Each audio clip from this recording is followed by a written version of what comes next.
All right, guys, I hope you are ready with the solution. Yes, so then let us quickly discuss. I don't think it is going to take time now. Mr. Sohan Lal sold 10 acres of land to Mohan Lal. Always identify the parties, buyers, and seller. So, Mohan Lal is the seller.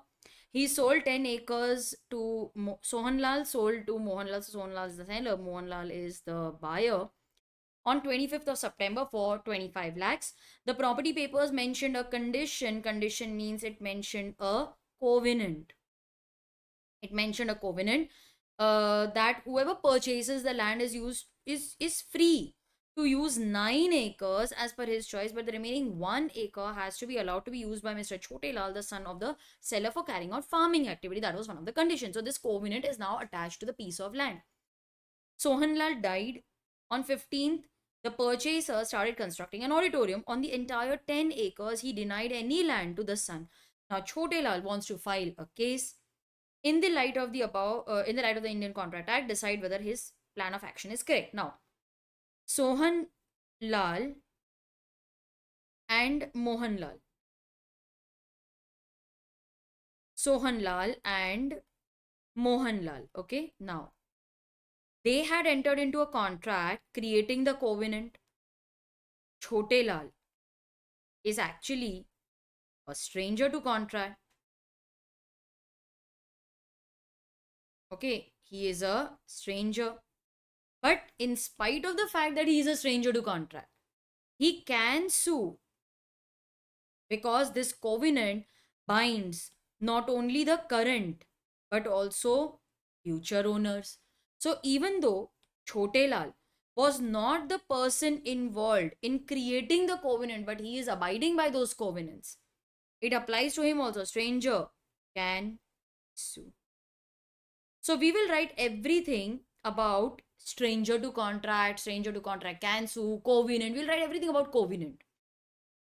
When two persons enter into an agreement, ideally only they have the right to sue each other. Stranger cannot sue. So first I mentioned about stranger to contract, that only parties to the contract can file a case. Stranger cannot sue. We wrote that. But there are certain exceptions, and under these exceptional cases, stranger can sue. One of the exceptions is covenant running with land, where a person purchases land with a notice that the owner is bound. Okay, the owner is bound by the covenants, then the covenants, they can be enforced even by the successor. If you feel that, ma'am, this is slightly difficult, we have not written this, in fact we have written everything that you have mentioned in the notes, I am perfectly fine with that. My notes will always be simple, easy to understand, so you can write all this. Okay, so covenant, they are conditions tied to the use of land, they are binding on the current as well as future owners. You can write all this. So what am I looking for in the first paragraph? Okay, in the first paragraph you will first explain privity of contract. You will first explain that only the parties to the contract can sue each other. Stranger to contract cannot sue. Second, you will write, however, there are certain exceptions, and one of the exceptions is covenant. And then you will explain covenant. So that is the third area. So there are three main areas. One is defining privity of contract. Second is acknowledging that there are certain exceptions. And third is mentioning and explaining the exception, that is covenant. Covenants, they are conditions which are binding the current as well as future owners. They run with the land. It means although the new owner did not enter into a contract accepting the covenant, he is still bound to follow and abide by the covenant. Okay, so this is nothing but writing the provisions again, that there are they are binding upon current as well as future owners. They run with the land. Even though the new owner has not entered into a contract accepting the covenant, he's still bound by those covenants. He's a stranger, he can still file a case. So after Sohan Lal's death, Chote Lal succeeded the land. Even though he's a stranger, the exceptions entitle him, okay, exceptions entitle him to file a case against Mohan Lal. So he can enforce his rights because the covenants are binding not only upon current but also future owners. So considering this, he can file a case. So if this is asked for a 5-mark question, this will mostly be for 5 marks only. If I am the examiner, I would allot 2 marks for the theory, 2 marks for analysis, 1 mark for writing this. Okay, maybe half for this and half for this. This is conclusion basically. So I would allot 2 marks for the theory, 2 marks for analysis, and half mark for writing miscellaneous. A stranger to contract cannot sue. There are certain exceptions. You just need to list the exceptions in case of trust, family settlement, etc. You can write one example if you want. This will mostly be for, let's say, around 6 marks or so. You can write the example for 1, 2, 3, 4 points.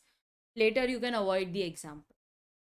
Leave a line after every point. Okay, write in point format, give proper heading. Ramlal was a big businessman. He had 2 sons and 1 married daughter. He decided to gift his house to his daughter, and he called his lawyer to make a written document for gift. Now, in case of gift, if it is based on natural love and affection, the gift must be in writing. Okay, based on natural love and affection. Ma'am, but you had just mentioned that natural love and affection is not required for gift. See, there are 2 ways of writing this answer. You either base it on natural love and affection, or you write as gift. Okay, now I'll give you both the options. If you write it as natural love and affection, then you can say that it must be in writing, it must be registered, it must be based on natural love and affection between persons in near relation. But if you base this example on gift only, okay, gift.